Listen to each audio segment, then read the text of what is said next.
afternoon or night, or whatever time you're watching the following video.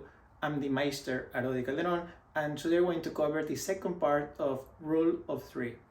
So we have the third problem.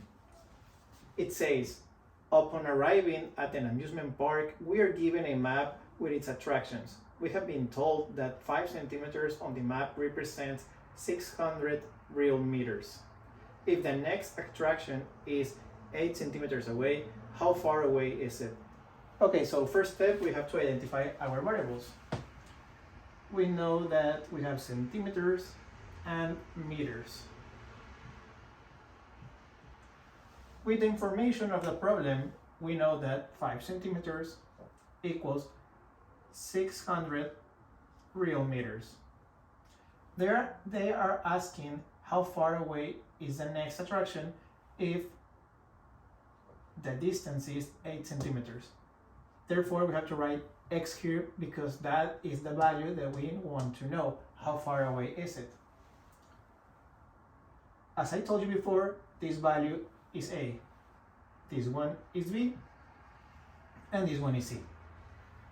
Therefore, x equals C times B divided by A. In other words, 8 times 600 divided by 5. And the result is 960 meters.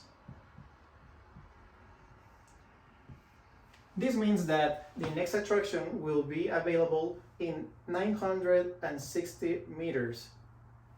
Let's do another problem. Let's solve problem number 4. This one is actually different because now we're going to have more than 2 variables, and perhaps you may be asking yourself, can we solve it? Yes, we can do it, but we will have to make a different procedure that perhaps it might not be from arithmetic, it might be more algebra, but since we're not using variables, we're just using numbers, it's more arithmetic than algebra. Anyway, let's solve the problem. 6 people can live in a hotel 12 days for $792. How much will it cost the hotel 15 people for 8 days? First step, we have to identify our variables. As you have noticed, we have 3 variables this time: people, days, and cost. We know that 6 people are 12 days for 792.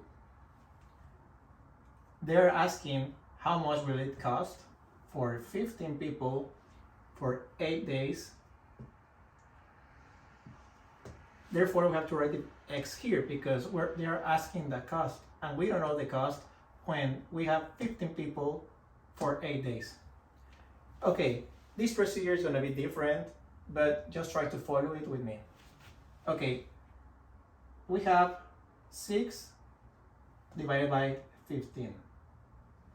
That is being multiplied by 12 dividing 8. This equals 792 divided by x. This is a form to represent this part of the problem, but with operation. This is the operation that we have to solve. Okay, we have to know the value of x. We want to isolate the x. Therefore, we're going to send it to the other side.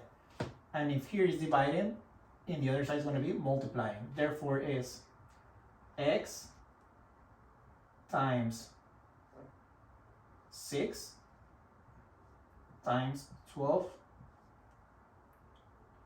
divided by 15 times 8 equals 792.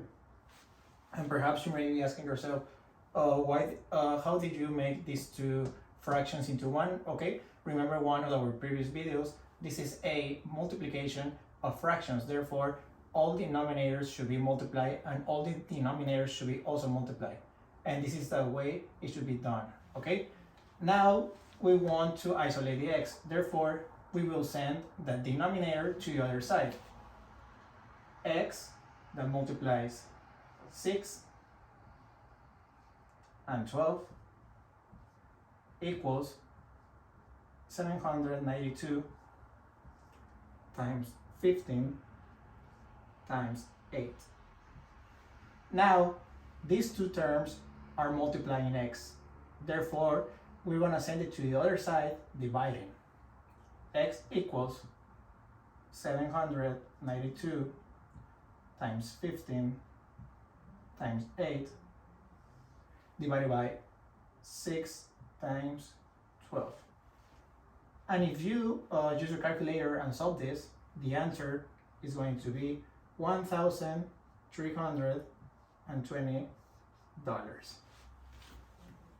I know that this is different than when you're using two variables, but it's quite simple. We just have to identify our variables, which are people, days, and money.